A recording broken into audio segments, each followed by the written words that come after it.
Adapun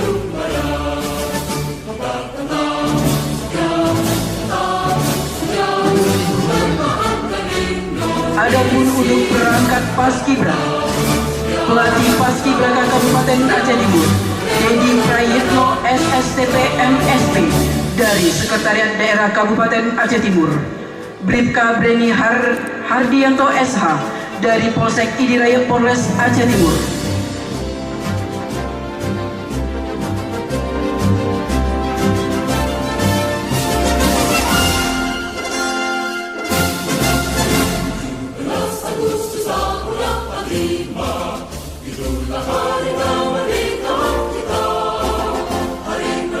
Sedang upacara memasuki lapangan upacara.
Proklamasi kami bangsa Indonesia dengan ini menyatakan kemerdekaan Indonesia.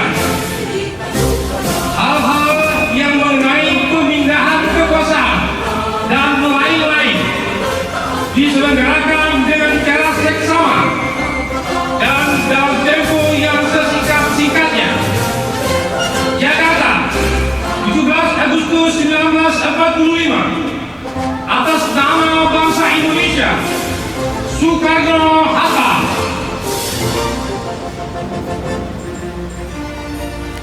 Upacara telah dilaksanakan. Laporan selesai. Bubarkan.